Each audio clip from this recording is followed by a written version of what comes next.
Hey everybody, welcome to the Dixiecryptid channel. A lot of you know the little routine that we do here, but some of you are new. I haven't said this in a while, thought I'd say it just one more time. If you like Bigfoot stories and you don't like getting mixed up in all the high school drama that goes along with this Bigfoot topic, if you just like some good stories and a good peaceful place to come where there's all kind of other weird and wonderful people here listening to these stories, you found your people. These are your people. And I really appreciate you listening. I haven't said this in a long time, and I was thinking last night, I should thank everybody for listening. I get busy trying to crank these out and do my job, my regular job, and I just forget to be appreciative, and I appreciate all of you. And for all the new people, if you like this kind of stuff, you really have found your people. It's the nicest audience on the whole internet. You won't find a better audience. Just read through the comments. I don't delete all the bad comments. I just ban all the jerks. And so all that's left are the nice people. And I appreciate every one of you. So thank you for listening. Let's jump into this podcast. All right, here we go.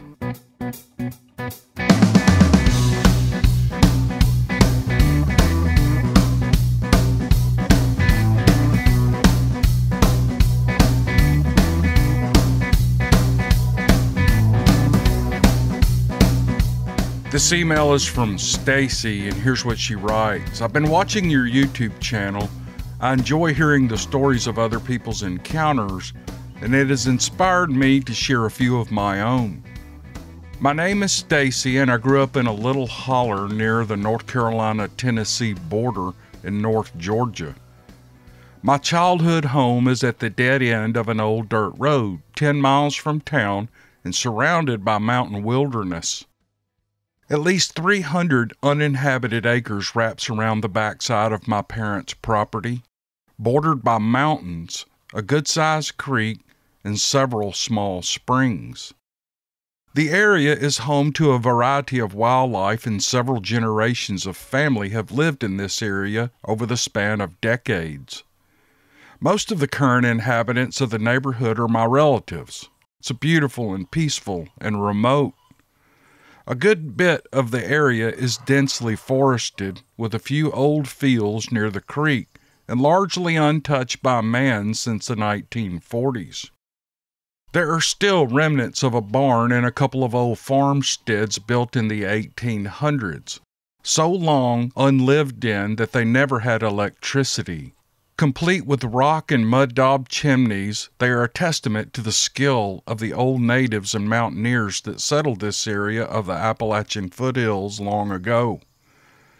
I guess you could tell I'm proud to be from this area, but enough about that. I'll get on with my story and tell you about my first strange experience with Bigfoot. It was late fall 1998. I was 19 years old. It was dark 30 one night, and I had stepped out onto the porch to smoke a cigarette. The air was cool, but there were still a few stray crickets hollering and other soft sounds of the usual night creatures that I was familiar with hearing at the time. I had been outside a couple of minutes when I noticed a sudden silence. Moments later, I heard it. I'm guessing maybe a quarter mile away at most. It was a sound unlike anything I had ever heard.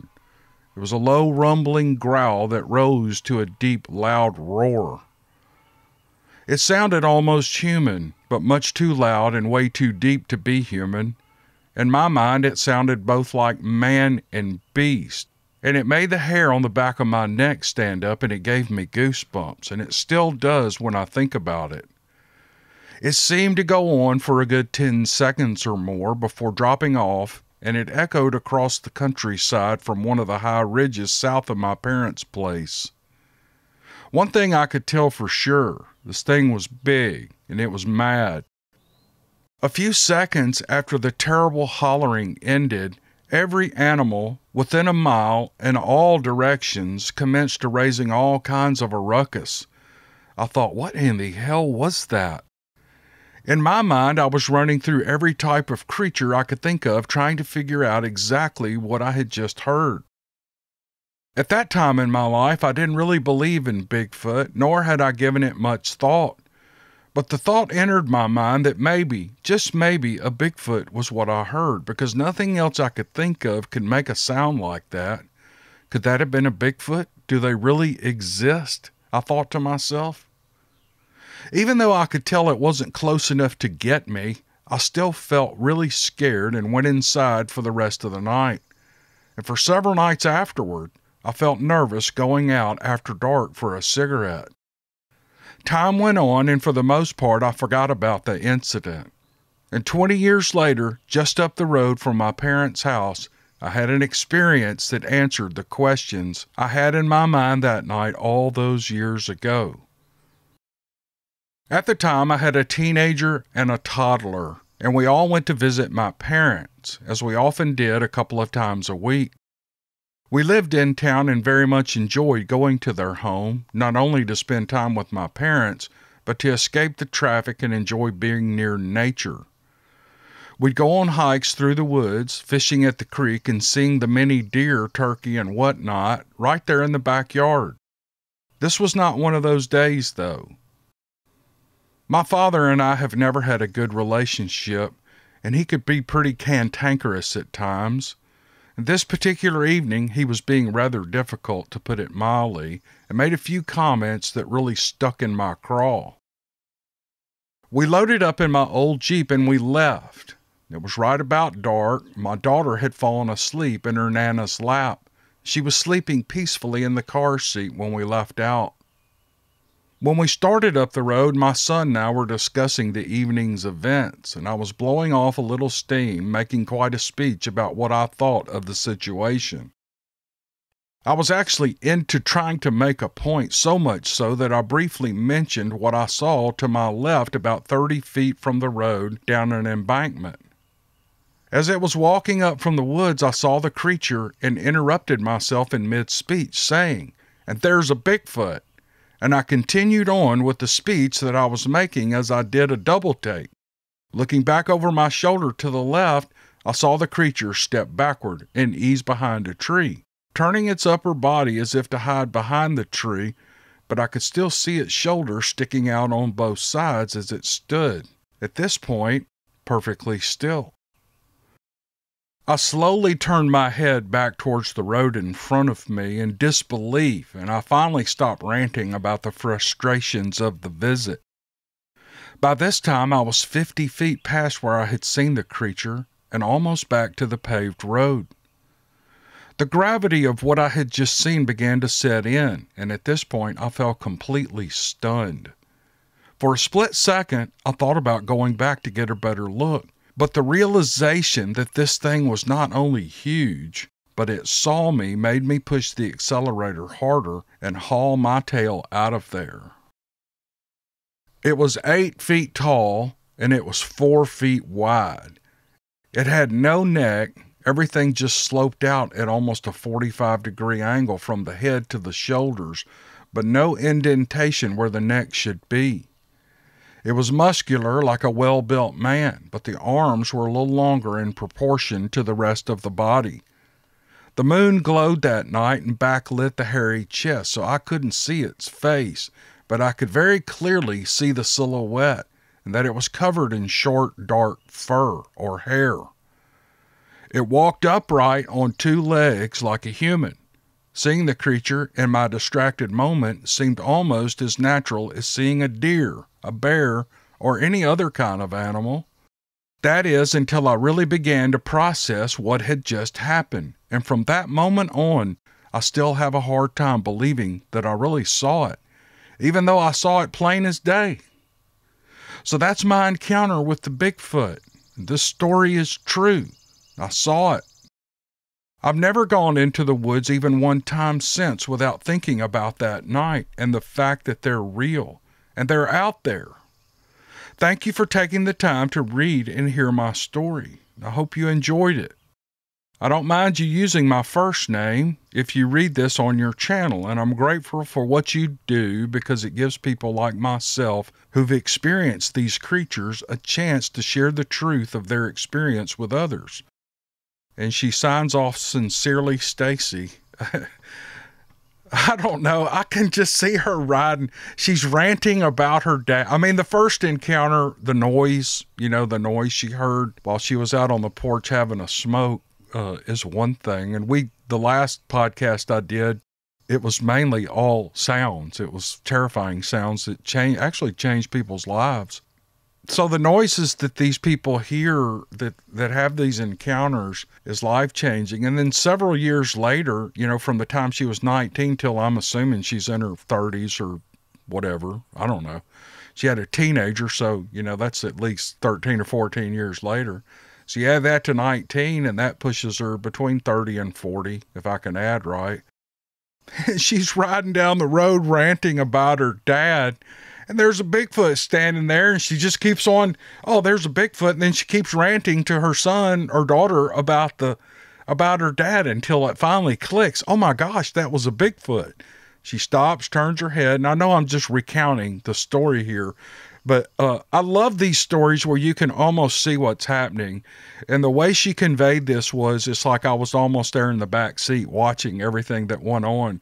So this is a great story. And it just came in recently, and I breezed through it the other night, and I thought, I'm going to go ahead and do this one. So I just thought it was great, Stacy. Thanks for sending it. And I know the people who live in Appalachia, they love that area. I'm not a mountain person. I actually lived close to the Appalachians at one time, and we went, my wife and kids would go over there for picnics and camping trips and things. And it's a beautiful place, but I don't want to live there. I like living in the flat delta. I don't know. I'm a weirdo. But where all the mosquitoes and snakes are. Nothing against the mountains I like to visit. We're going to Gatlinburg this summer for the Smoky Mountain Bigfoot Conference. Hey, if you guys hadn't got your tickets, go check it out. Do a Google search on the Smoky Mountain Bigfoot Conference. Myself, Nance at Buckeye Bigfoot, and Neoma Finn, who is my partner in these podcast endeavors, will be there, and we would love to meet you all. So I don't know why that popped in my mind, but I thought I'd mention it to you. All right, let's move on to another story.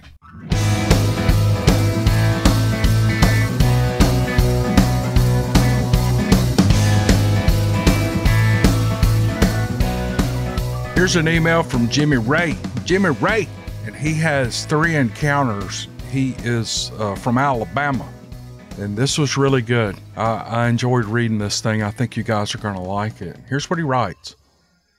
In 1972, I was running beaver traps on a small creek located in Blount County, Alabama. I worked days, so I had to run the trap line after work, which meant at twilight or in the dark.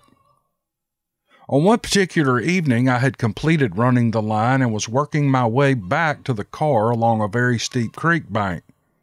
Above me and several yards to my right, I heard what I thought was an owl. The hooting sound continued moving parallel to me as I walked, but it was walking and making heavy footfalls. I was unarmed except for my trapping hatchet, and since it usually didn't take very long to run the line, I wasn't even carrying a flashlight. The trail out was broken up with small openings in the timber, so I figured I could get a look at whatever this thing was. So when I reached the first opening, I turned around to face the creature, and I walked backwards across the opening, peering through the trees, trying to see what it was. I couldn't see anything, but the hooting continued as it moved around the perimeter of the opening and reached the other side about the same time that I did. Trying hard not to panic, I continued to walk backwards to the next opening, which was much larger. Actually, it was a hayfield. Knowing it could not get closer to me without coming out into view, I was confident I was about to find out what this thing was. No such luck.